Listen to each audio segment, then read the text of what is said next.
Marcus Thompson walked into the crowded coffee shop near the university campus, his worn jeans and faded t-shirt making him blend seamlessly with the college students scattered around small tables. At 32, he looked younger than his years, with an easy smile and quiet manner that drew little attention. He ordered his usual black coffee and found a corner table where he could work on his laptop in peace. The morning rush brought the usual mix of students cramming for exams, professors grading papers, and local professionals grabbing their caffeine fix before heading to work. Marcus had become a regular fixture here over the past few months, arriving early each morning to work on what appeared to be some kind of writing project. The baristas knew his order by heart, and other customers had grown accustomed to seeing the quiet man in the corner, typing away with intense focus. "Excuse me, mind if I sit here?" asked a young woman with textbooks balanced in her arms. "Everywhere else is taken." Marcus looked up from his screen and smiled. "Of course, please." He gestured to the empty chair across from him. Sarah Martinez was a senior at the local university, majoring in journalism. She had noticed the man before but never worked up the courage to speak to him. Today, running late for her study group and desperate for a table, she took the chance. "Thanks so much," she said, settling into the chair and spreading her materials across the table. "I'm Sarah, by the way." "Marcus," he replied simply, returning to his work. Sarah tried to focus on her notes for her upcoming interview assignment, but curiosity got the better of her. She glanced at his laptop screen and caught glimpses of what looked like military terminology and technical specifications. "Are you a writer?" she asked, unable to contain her interest any longer. Marcus paused his typing and looked up. "Something like that. Working on some memoirs." "Oh, that's cool. What kind of memoirs?" "Military stuff. Probably pretty boring for most people." Sarah's journalist instincts kicked in. "Were you in the military?" Marcus nodded but offered no additional details. His reluctance to elaborate only made Sarah more curious, but she sensed pushing would be inappropriate. Over the next several weeks, their morning coffee encounters became routine. Sarah would arrive with her textbooks, Marcus would be there with his laptop, and they would exchange pleasant conversation. Marcus was always friendly but never volunteered much personal information. He asked thoughtful questions about Sarah's studies and seemed genuinely interested in her journalism ambitions, but deflected similar inquiries about his own background. "You know," Sarah said one morning while reviewing notes for her investigative journalism class, "I'm supposed to write a profile piece on someone interesting for my final project. Would you maybe be willing to be interviewed?" Marcus chuckled softly. "I think you'd find my story pretty ordinary. You should find someone more interesting. Come on, everyone has a story worth telling. Besides, military memoirs sound fascinating to me. Trust me, sitting behind a desk doing paperwork isn't exactly thrilling material." Sarah accepted his deflection but filed away his comment about desk work. Something about his demeanor suggested there was much more to Marcus Thompson than he was letting on. The breakthrough came 3 weeks later during what started as an ordinary Tuesday morning. Marcus was deep in concentration, working on a particularly difficult section of his memoir that dealt with a classified operation he was struggling to describe without revealing sensitive details. Sarah was reviewing her notes from an interview with the university's dean about budget cuts affecting the journalism program. 2 young men at a nearby table were engaged in an increasingly loud conversation about military service that caught both Marcus and Sarah's attention. "My cousin says he's going to join the Navy SEALs after graduation," said the first student, Jake, with a dismissive laugh. "Guy can barely do 10 push-ups and thinks he's going to be some kind of elite warrior." His friend Kevin joined in the mockery. "These wannabe tough guys crack me up. They watch a few movies and think they know what special forces is all about. Most of them would wash out in the first week." "Seriously," Jake continued, his voice carrying across the coffee shop. "The real SEALs are probably sitting in some office somewhere, nothing like what you see in films. It's all just marketing hype to make regular soldiers feel special." Sarah noticed Marcus's jaw tighten slightly, but he continued typing without looking up from his screen. I bet half these so-called elite units are just regular guys who got lucky with their assignments, Kevin added. Put them in a real situation and they'd probably fall apart. The conversation might have continued unnoticed by most patrons, but Jake's next comment crossed a line that even the typically patient Marcus couldn't ignore. Besides, anyone can claim they were special forces after they get out. Who's going to check? It's not like they wear uniforms anymore. That quiet guy over there could tell everyone he was a Navy SEAL commander and we'd never know the difference. Jake gestured vaguely in Marcus's direction with a smirk. Sarah watched Marcus's fingers pause over the keyboard. For a moment, she thought he might say something, but instead he closed his laptop and began packing his things. Leaving already? She asked quietly. Yeah, need to get going, Marcus replied, but she could see the tension in his shoulders. As Marcus stood to leave, Jake's voice carried once more across the coffee shop. See what I mean? These military types can't handle anyone questioning their tough guy image. Probably tells everyone he was special forces when he was really just fixing trucks somewhere. That was the moment everything changed. Marcus stopped halfway to the door. Sarah watched as he slowly turned around and walked back toward the two students' table. His entire demeanor had shifted from the mild-mannered coffee shop regular to something altogether different. His posture straightened, his movements became more deliberate, and there was suddenly an unmistakable air of authority about him that Sarah had never noticed before. Excuse me, Marcus said calmly, approaching Jake and Kevin's table. Both young men looked up, Jake still wearing his smug expression. Yeah? I couldn't help but overhear your conversation about military service, Marcus said, his voice remaining level and respectful. I think you might have some misconceptions about what Special Forces training actually involves. Jake leaned back in his chair with an exaggerated show of confidence.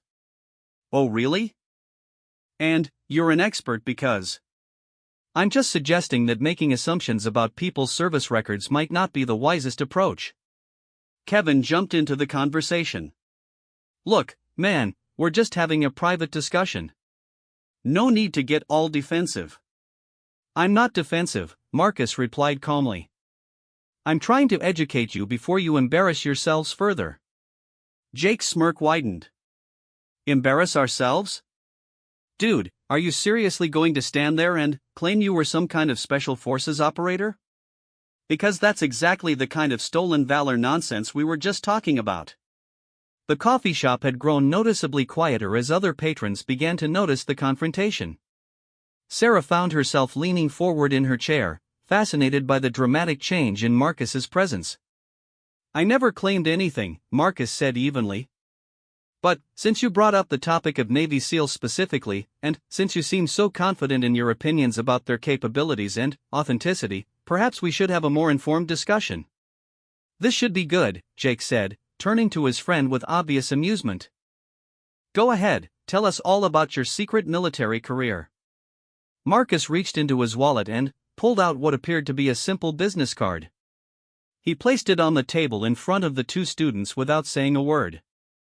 Jake picked up the card and his expression began to change as he read it. Kevin leaned over to look, and his face went pale. What does it say? Sarah whispered to herself, wishing she could see the card from her position across the room. Jake's voice had lost all its earlier bravado when he spoke. This says Navy SEAL Commander Marcus Thompson, retired. The coffee shop fell completely silent. Marcus stood quietly as both young men stared at the card, then at him, then back at the card. The transformation in their demeanor was immediate and complete. The cocky college students had been replaced by two very uncomfortable young men who suddenly realized they had been making jokes about elite military service directly in front of someone who had actually lived that life. I don't understand, Kevin stammered. You're really... Retired Commander, SEAL Team 6, Marcus confirmed quietly. 12 years active duty, including 4 combat deployments to Afghanistan and Iraq. Sarah felt her heart racing. The mild-mannered coffee shop regular she had been chatting with for months was apparently one of the most elite soldiers in the American military. Everything suddenly made sense: his reserved nature, his reluctance to discuss his background, the intense focus she had observed when he worked on his writing.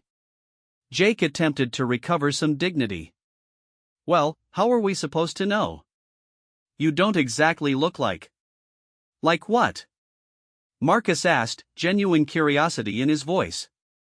What exactly is a Navy SEAL supposed to look like? The question hung in the air unanswered because both students were beginning to realize that their assumptions about military personnel were based entirely on Hollywood stereotypes rather than reality. I think that's exactly the point I was trying to make, Marcus continued. Special Forces operators don't walk around advertising their service or trying to intimidate people. We're trained to blend in, to be ordinary, to not draw attention to ourselves. The fact that you couldn't identify me should tell you something about how little you actually understand about what we do. Sarah watched this extraordinary scene unfold, her journalist brain recording every detail. This was the kind of authentic human moment that rarely presented itself so perfectly, the collision between assumption and reality, between civilian perception and military truth. Kevin found his voice first. Sir, we're really sorry. We had no idea. That's exactly my point, Marcus said, his tone remaining calm and educational rather than angry. You had no idea, but that didn't stop you from making jokes and assumptions. Your cousin who wants to join the SEALs?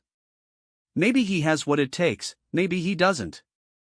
But that determination won't be made by his ability to do push-ups or how tough he looks. It will be made by his character, his determination, and his ability to put the mission and his teammates above himself. Jake was staring at the business card as if it might disappear. This is real? You're really? I'm really a guy drinking coffee and working on a book, Marcus replied with a slight smile. The same person I was 5 minutes ago. The only thing that changed was your perception. The profound simplicity of that statement wasn't lost on anyone within earshot. What kind of book? Sarah called out from her table, unable to contain her curiosity any longer. Marcus turned toward her.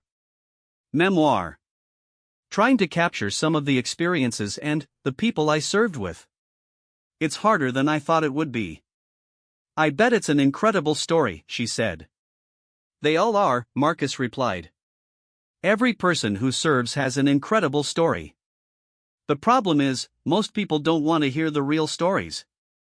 They want the Hollywood version. He turned back to Jake and Kevin. Your conversation earlier? About SEALs sitting behind desks and it all being marketing hype? You were partially right. A lot of what you see in movies is marketing hype. The reality is much more complex, much more human, and, frankly, much more interesting than anything Hollywood has ever produced.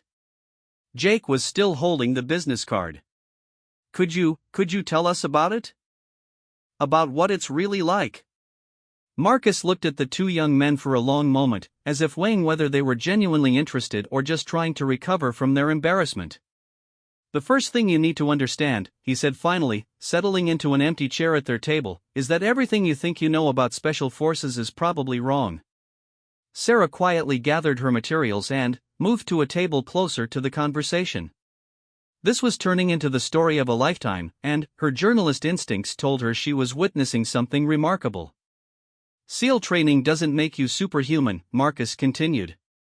It doesn't make you fearless or invincible or any of the other things you see in movies. What it does is teach you to function effectively when you're scared, when you're exhausted, when everything is going wrong and people are depending on you to figure it out. Kevin leaned forward, his earlier arrogance replaced by genuine curiosity. What's the hardest part?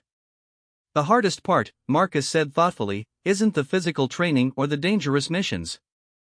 The hardest part is coming home and trying to explain to people why you did it, why it mattered, why your teammates who didn't make it home were heroes worth remembering. The coffee shop remained unusually quiet as other patrons found themselves drawn into this unexpected conversation.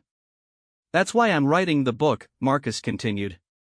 Not to glorify war or make myself look tough, but to honor the men I served with and maybe help people understand what military service really means to the people who choose it. Jake handed the business card back to Marcus. We really are sorry. We were just talking, you know? We didn't mean anything by it. I know you didn't, Marcus said, accepting the card. But that's exactly why conversations like this matter. Words have power, especially when they're based on assumptions rather than understanding. Sarah realized she was witnessing something extraordinary, not just the revelation of Marcus's background, but his grace in handling the situation. Rather than humiliating the two students or asserting his authority, he was using the moment to educate and connect. "Can I ask you something?" Sarah said, speaking up from her new table. Marcus nodded. "Why didn't you ever mention this before? We've been talking for months and you never said anything about being a SEAL." Marcus smiled, the first completely relaxed expression she had seen from him all morning. "For exactly this reason. The moment people find out, everything changes. Suddenly, I'm not just Marcus who drinks too much coffee and struggles with writer's block. I become this thing, this symbol that people either want to worship or tear down. I just wanted to be a normal person for a while." The honesty of his answer struck everyone in the coffee shop. Here was a man who had achieved one of the highest levels of military service possible, and his greatest desire was simply to be treated like everyone else. "But, you're proud of your service, right?" Kevin asked. "Proud of my teammates," Marcus corrected. "Proud of the missions we completed and the people we helped. Proud of the standards we maintained even when no one was watching. But, the uniform doesn't make the man. The choices you make when you're not wearing it, those define who you really are." Sarah found herself completely captivated by this unexpected philosophy lesson disguised as a coffee shop conversation. This was the kind of authentic human story that journalism schools talked about but rarely delivered: real people, real experiences, real insights emerging from genuine human connection. As the morning crowd began to thin out and people returned to their routines, Marcus stood to leave. "I should let you guys get back to your studying." "Wait," Jake said quickly. "Would you be willing to talk to us again? Maybe tell us more about what it's really like?" Marcus considered the request. "I'll be here tomorrow morning, same time as always. If you want to have a real conversation about military service, not the movie version, but the real thing, I'm happy to share what I can." Both young men nodded eagerly. As Marcus packed up his laptop, Sarah approached him. "Marcus, I know you said you're not interested in being interviewed, but after hearing all this, would you reconsider? I think your story could really help people understand something important." Marcus looked at her for a long moment. "What kind of story are you thinking about?" "The real story," Sarah said simply. "Not the superhero version or the wounded warrior version or any of the other stereotypes. Just the truth about who you are and what your experience means." "That's a complicated story," Marcus warned. "The best ones usually are," Sarah replied. Marcus smiled and shouldered his laptop bag. "Let me think about it. But, if I say yes, you have to promise me something." "What's that?" "Promise you'll tell the whole truth, even the parts that don't fit neatly into people's preconceptions. Promise you won't turn me into a hero or a victim or anything other than what I actually am, just a person who made certain choices and is trying to figure out what comes next." Sarah extended her hand for a handshake. "I promise."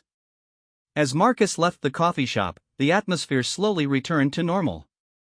Conversations resumed, laptops reopened, and the morning routine continued. But, for everyone who had witnessed the exchange, something fundamental had shifted in their understanding of heroism, service, and the extraordinary people who might be sitting quietly at the next table. Sarah remained at her table long after Marcus left, furiously scribbling notes about everything she had observed. She had started the morning working on a routine assignment about university budget cuts. Now she was sitting on what might be the most important story of her young journalism career.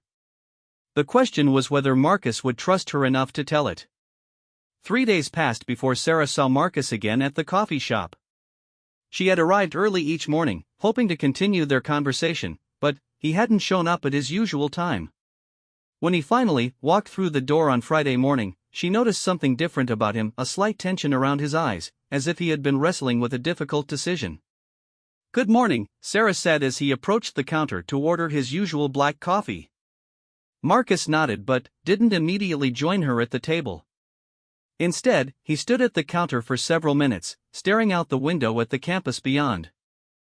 Sarah respected his space, continuing to work on her notes while keeping one eye on him. Finally, Marcus approached her table with his coffee and a thick manila folder tucked under his arm. "I've been thinking about your interview request," he said without preamble as he sat down. Sarah's heart jumped, but she kept her voice calm. "And I talked to my therapist about it. She thinks it might be good for me to tell the story, but she also warned me about the risks." "What kind of risks?" Marcus opened the manila folder and pulled out several photographs. He placed them face down on the table between them. "The risk that once this story gets told, my quiet life here disappears forever. The risk that people will see these photos and, suddenly, I'm not just the guy who writes in the corner anymore." Sarah looked at the photographs, face down on the table, and realized they probably contained images from Marcus's military service. The weight of what he was considering sharing began to sink in. "There's also the risk," Marcus continued, "that people will read your article and come away with the wrong message. That they'll think military service is either more glamorous or more tragic than it actually is." "What would be the right message?" Sarah asked. Marcus was quiet for a long moment, stirring his coffee thoughtfully. "That the people who serve are just people. They're not superheroes, they're not automatically heroes, and they're not victims. They're human beings who made a choice to put something bigger than themselves first, and then they have to live with the consequences of that choice for the rest of their lives." Sarah pulled out her notebook. "Can I record this conversation?" "Not yet," Marcus said. "Let me tell you some things first, and then you can decide if you really want to pursue this story." Marcus turned over the first photograph. It showed a group of men in combat gear, standing in front of a military vehicle in what appeared to be a desert environment. Marcus pointed to a younger version of himself, barely recognizable beneath the tactical equipment and protective eyewear. "That was taken in Afghanistan, 2018. My second deployment as a team leader." He paused, studying the faces in the photograph. "3 of the men in this picture didn't make it home." Sarah felt a chill as she realized she was looking at what might be the final photograph of men who had died in service to their country. "This is why I hesitated to tell you my story," Marcus continued. "Because it's not really my story. It belongs to all of us who were there, including the ones who can't tell their version anymore." He turned over a second photograph, this one showing Marcus receiving what appeared to be a military decoration from a high-ranking officer. "Bronze Star with Combat V," Marcus explained. "For actions during a rescue operation in Iraq. The citation says I showed exceptional courage under fire and saved the lives of my teammates." He looked up at Sarah. "What it doesn't say is that I was terrified the entire time and made at least 3 decisions that could have gotten everyone killed." Sarah was beginning to understand the complexity of the story Marcus was offering to share. This wasn't going to be a simple tale of military heroism or a straightforward narrative of service and sacrifice. "The thing about Special Forces operations," Marcus continued, "is that the successful ones rarely make interesting stories for civilians. We plan extensively, we execute precisely, we accomplish the mission, and we come home. The operations that make dramatic stories are usually the ones where something went wrong." He turned over a third photograph, showing Marcus in a hospital bed, his left arm in a sling and visible stitches across his forehead. "That was taken after the rescue operation I mentioned. I spent 3 days in a field hospital before they flew me to Germany for surgery. Shrapnel from an improvised explosive device." Marcus traced a barely visible scar along his hairline. "Still have pieces of it in my shoulder that show up on X-rays." Sarah realized she was getting a glimpse into the reality behind military service that few civilians ever experienced: the mundane details, the human cost, the ordinary people making extraordinary choices under impossible circumstances. "Why are you showing me this?" she asked quietly. "Because if you're going to tell my story, you need to understand that it's not a clean narrative. It's messy and complicated and full of moments where the right choice wasn't clear, where good people made bad decisions, where courage and fear existed in the same moment." Marcus pulled out a letter from the manila folder.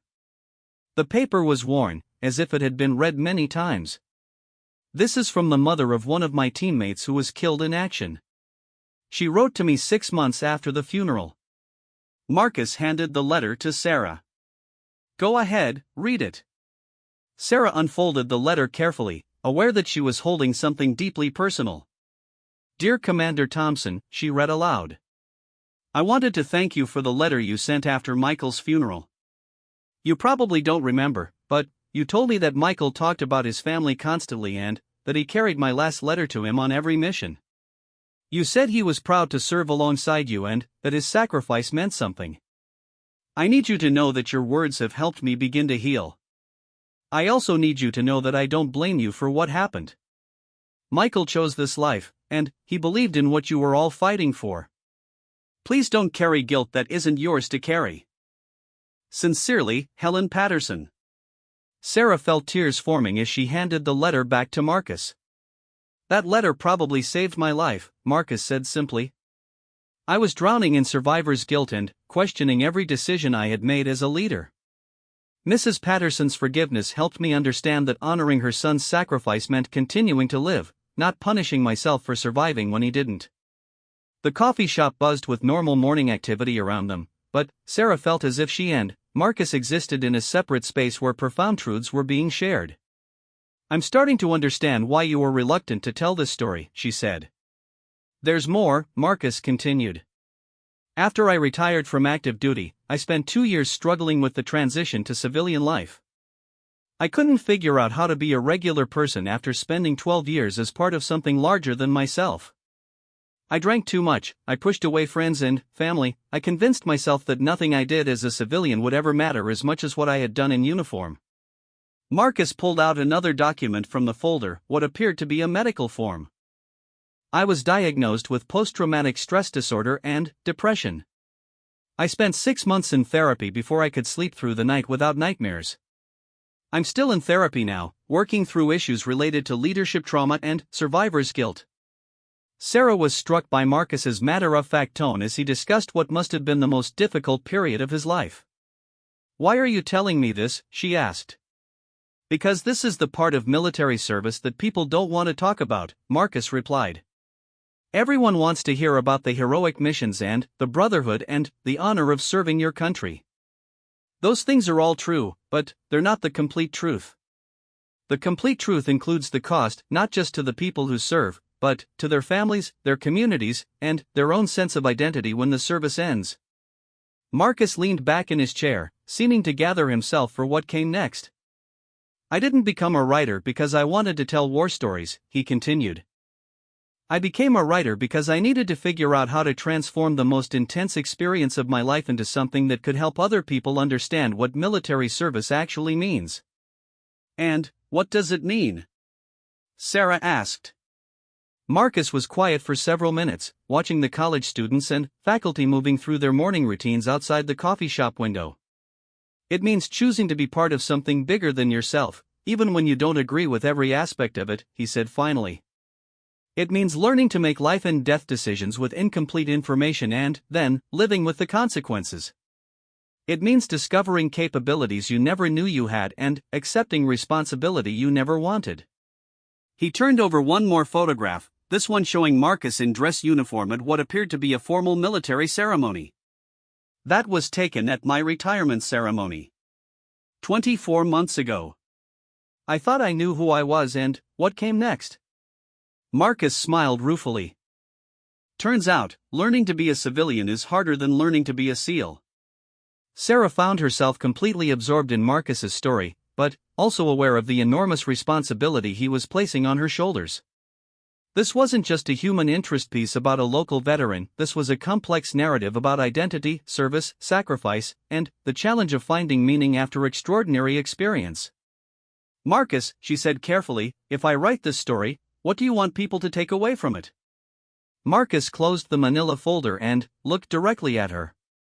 I want them to understand that military service is a choice made by ordinary people who accept extraordinary responsibility. I want them to know that the people who serve aren't trying to be heroes, they're trying to be worthy of the trust placed in them. And I want them to understand that when someone transitions from military to civilian life, they're not just changing jobs, they're rebuilding their entire sense of identity. Sarah realized that Jake and Kevin, the two students from earlier in the week, had entered the coffee shop and were approaching their table. "Commander Thompson?" Jake said hesitantly. "We were wondering if you had time for that conversation you mentioned." Marcus looked at Sarah, then at the two young men. "Actually, your timing is perfect. Sarah here is a journalism student, and I've been telling her about my military experience. Why don't you join us? Maybe this can be a more complete conversation." As Jake and Kevin settled at the table, Sarah realized she was about to witness something remarkable, a genuine dialogue between someone who had lived military service at the highest level and young people trying to understand what that experience meant. "Before we start," Marcus said to the group, "I want to establish some ground rules.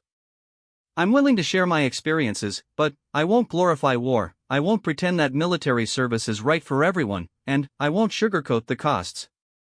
Are you prepared for that kind of conversation? All three students nodded. "Good," Marcus said. "Then, let's start with the most important question: why do people choose to serve?" Kevin raised his hand tentatively. "Patriotism?"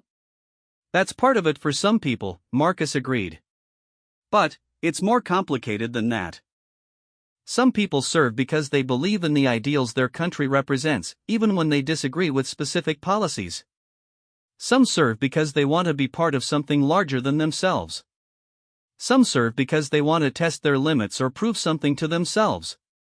And some serve because they see it as the best available option for their circumstances." Jake leaned forward. "Why did you choose to become a SEAL specifically?" Marcus smiled. "Honestly? At first, it was mostly ego. I wanted to prove I was tough enough and smart enough to make it through the training. It wasn't until later that I understood what SEAL training was actually designed to do." "Which is what?" Sarah asked. "SEAL training doesn't create super soldiers," Marcus explained.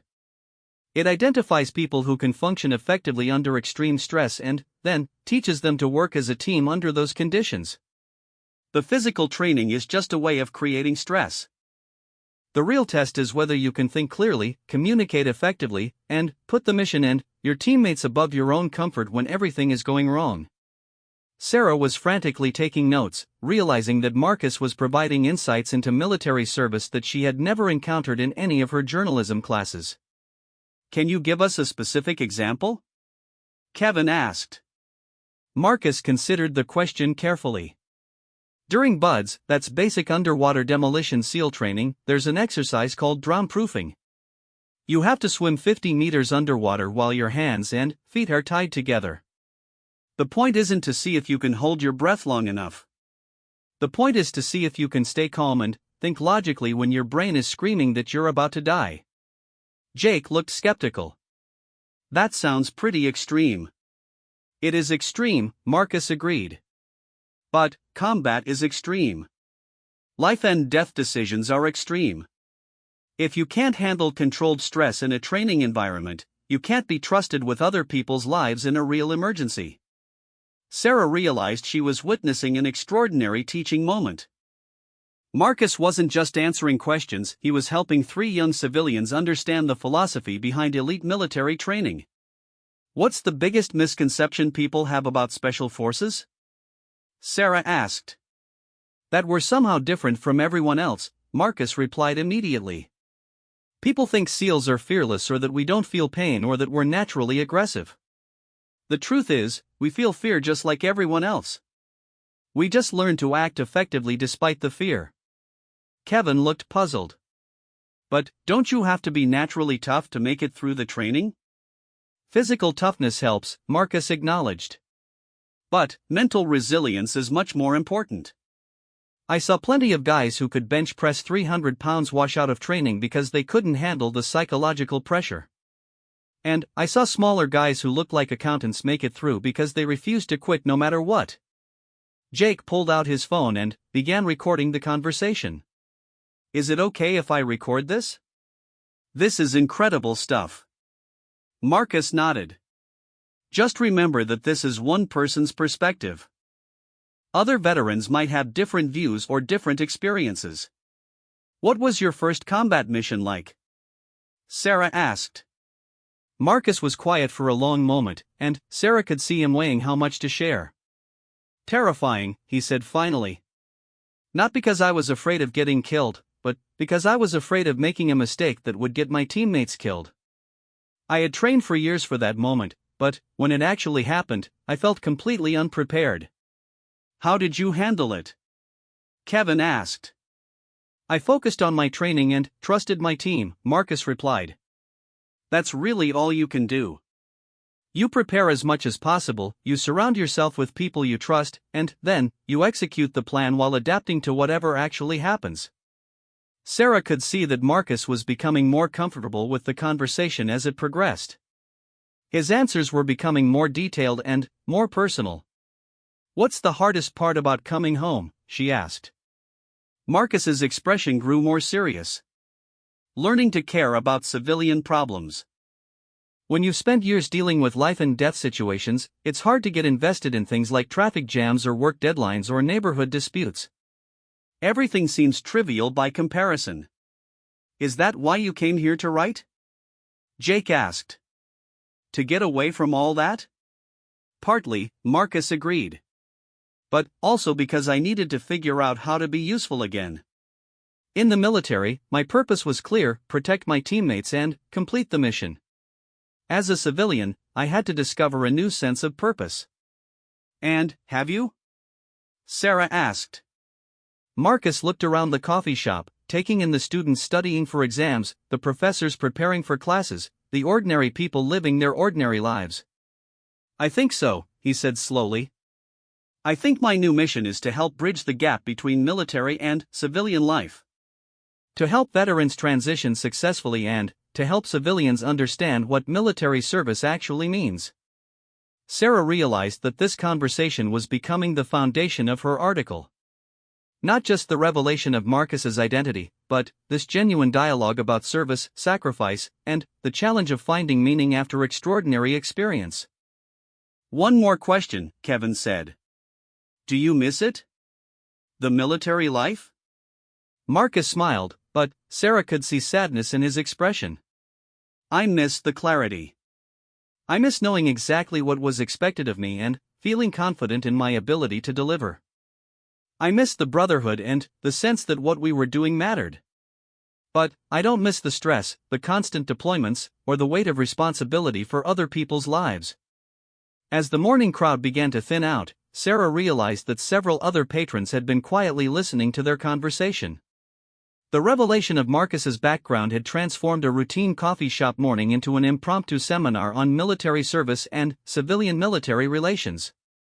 This has been incredible, Sarah said as Marcus began to pack up his materials.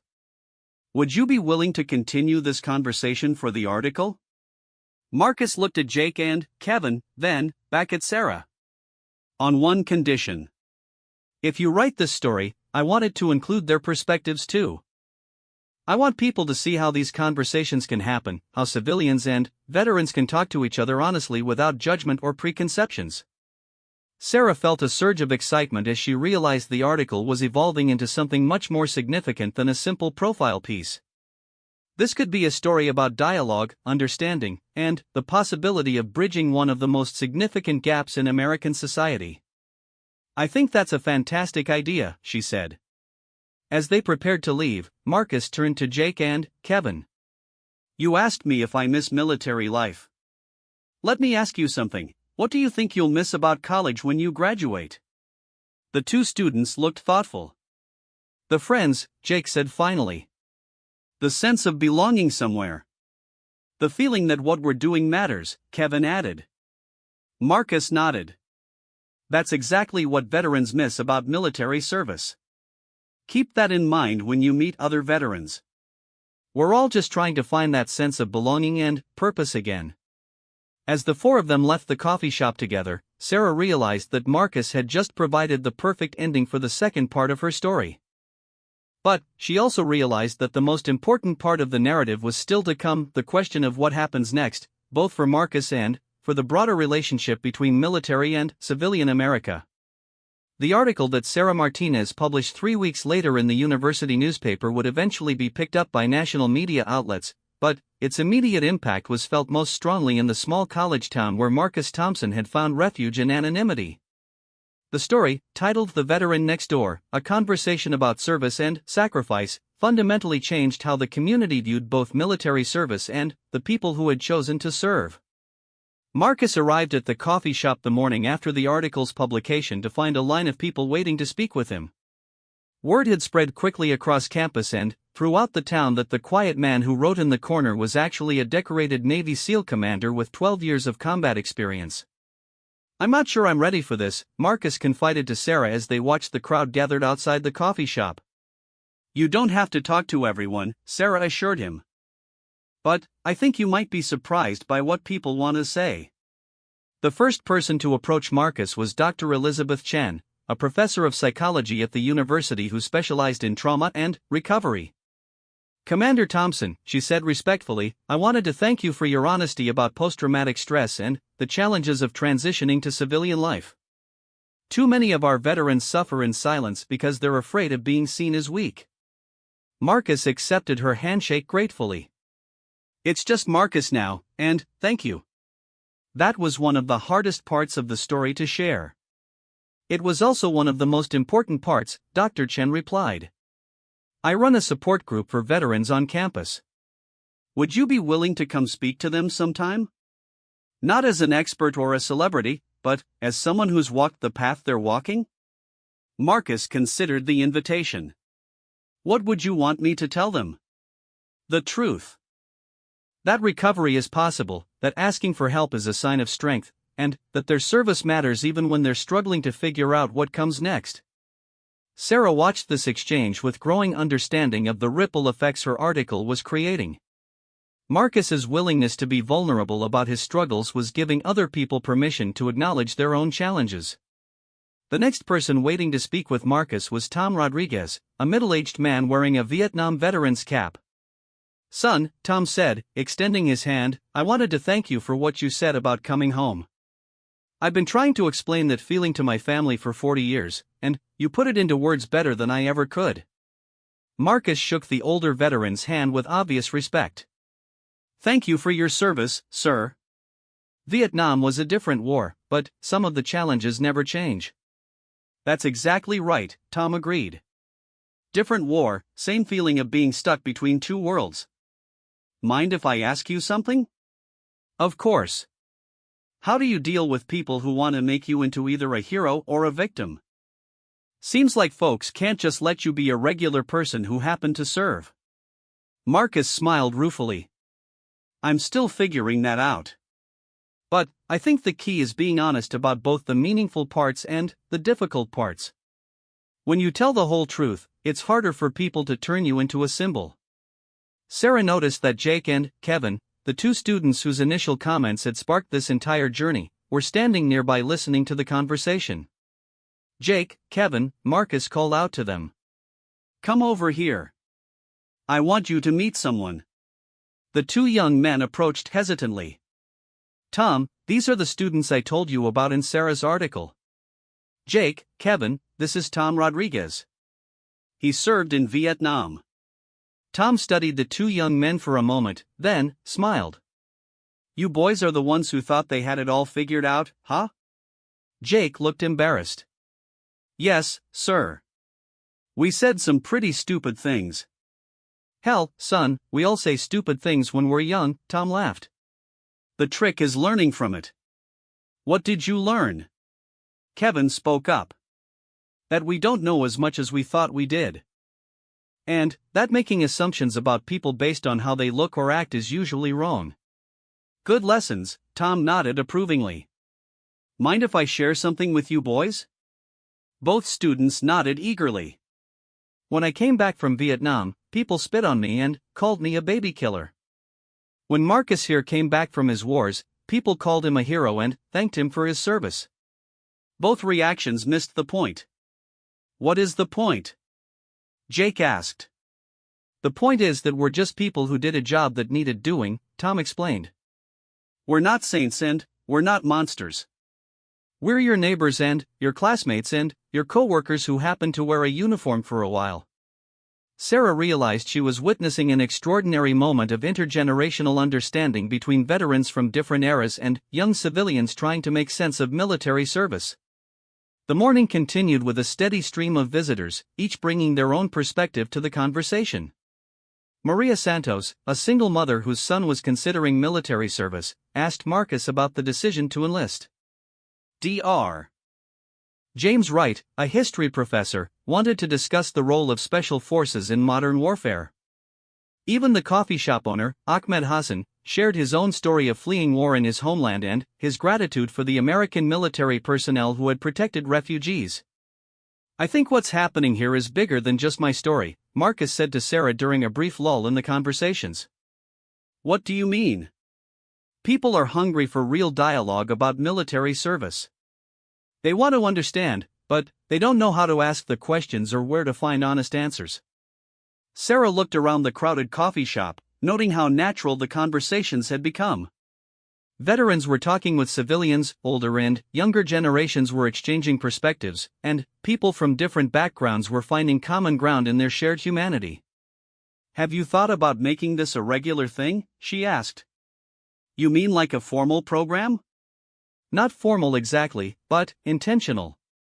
A place where these conversations can happen regularly. Marcus was quiet for a moment, watching Tom Rodriguez explain something to Jake and Kevin while Dr. Chen listened thoughtfully.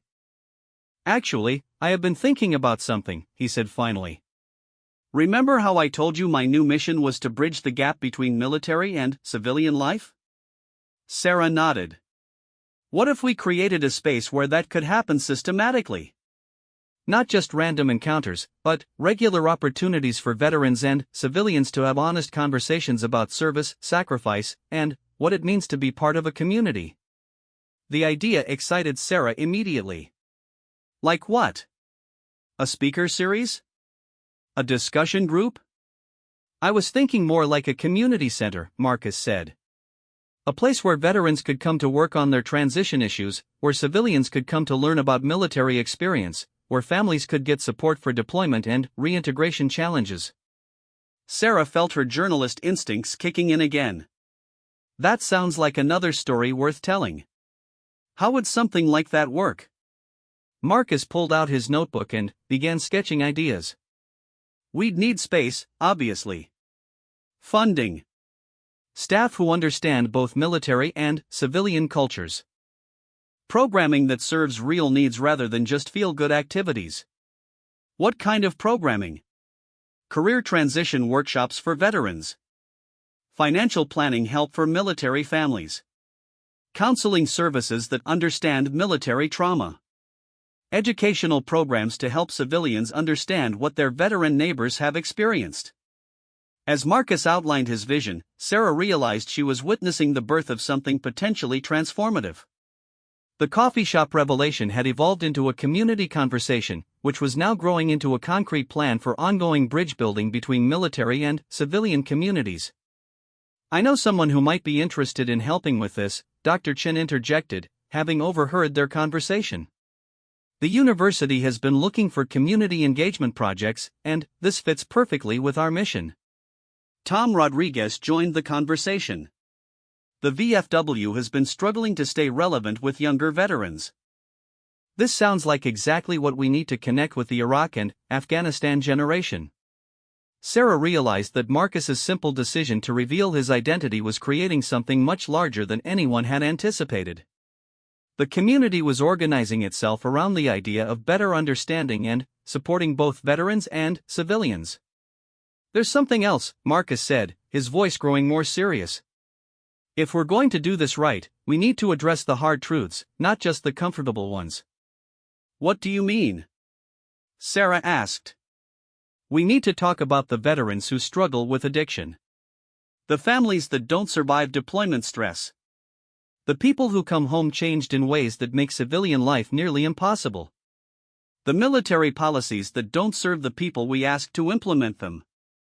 Tom nodded gravely. Son's right. If we're only going to talk about the success stories, we're not being honest about the full cost of military service. Dr. Chan leaned forward. That's exactly why this kind of program is needed. Too much of the conversation about veterans happens in extremes, either hero worship or victimization. There's very little space for nuanced discussion about the real challenges and the real solutions. Sarah found herself thinking about the broader implications of what was developing. You know, this could be a model for other communities. The gap between military and civilian life is a national issue, not just a local one. One community at a time, Marcus said. If we can make it work here, maybe other places can adapt the model to their own needs. As the day progressed, the impromptu gathering began to take on more structure. People exchanged contact information, made plans for follow-up meetings, and began discussing concrete steps for moving forward. I can't believe this all started with a couple of college kids making jokes about Navy SEALs, Kevin said to Marcus as the crowd began to thin out. The best conversations often start with misunderstandings, Marcus replied. The key is being willing to move beyond the initial assumptions to find the truth underneath. Jake looked thoughtful. Can I ask you something personal? Sure. Do you think you would have been ready for this conversation 6 months ago? Before you started therapy and worked through some of your own stuff? Marcus considered the question carefully. Probably not. I think I needed to do my own healing before I could help other people understand what military service means. That's actually an important lesson for any veteran considering sharing their story. You have to be in a place where you can tell it honestly without being destroyed by it. Sarah realized that Jake's question touched on something crucial about the timing of Marcus's revelation. This wasn't just a story about a veteran being discovered in a coffee shop, it was a story about someone who had done the hard work of processing their own experience and was now ready to help others do the same. What happens next? Tom asked, voicing the question everyone was thinking. Marcus looked around the coffee shop, taking in the faces of the people who had become part of this unexpected community conversation. Next, we get to work, he said simply. We find a space, we develop programs, we start building the bridge between military and civilian life one conversation at a time. Dr. Chen pulled out her phone. I'm going to call the university administration right now. I think they'll be very interested in supporting this initiative. As people began to leave, making plans to reconvene the following week to discuss concrete next steps, Sarah remained at the table with Marcus. How do you feel about all this? She asked. Marcus smiled, and Sarah noticed that the tension she had observed in him over the past few weeks seemed to have lifted. Terrified and excited in equal measure, he admitted. But also hopeful. For the first time since I retired, I feel like I know what I'm supposed to be doing. Any regrets about revealing your identity? Marcus looked around the now quiet coffee shop, remembering the peaceful anonymity he had enjoyed for months. Sometimes you have to give up what you want in order to get what you need, he said. I wanted privacy and normalcy. But what I needed was purpose and connection. Today helped me understand that those things aren't mutually exclusive, they just look different than I expected. Sarah closed her notebook, realizing that her simple assignment to write a profile piece had evolved into something much more significant. She had documented not just one veteran's story, but the birth of a community initiative that could potentially change how military and civilian cultures interact. One more question, she said. What would you want to say to other veterans who might be struggling with the transition to civilian life? Marcus thought for a long moment before answering. I would tell them that their service matters, that their experience has value, and that the skills they developed in the military can be translated into civilian success, but not automatically. It takes work, it takes support, and it takes time. Most importantly, I would tell them that asking for help isn't weakness, it's strategy. We trained as teams in the military because no one succeeds alone. The same principle applies to civilian life. As Marcus packed up his laptop and prepared to leave, Sarah realized that this story was far from over. In many ways, it was just beginning. The coffee shop revelation had been the catalyst, but the real story would be what happened next, how a community came together to bridge one of the most significant cultural divides in American society. 3 months later, the Marcus Thompson Veterans and Community Center would open its doors in a renovated building near the university campus. The center would offer career transition services, counseling support, educational programs, and, most importantly, a space where veterans and civilians could continue the kind of honest conversations that had started in a small coffee shop when two college students learned that their assumptions about military service were completely wrong. The quiet man in the corner had found his new mission, and, in doing so, had helped an entire community discover the power of authentic dialogue between people who had previously existed in separate worlds. Sometimes the most important revelations happen not with dramatic announcements, but with simple human conversations between people willing to share their truth and listen to others do the same. Marcus Thompson had spent 12 years learning to be a Navy SEAL. Now he was learning to be something equally important, a bridge between the world he had known and the world he was choosing to help build.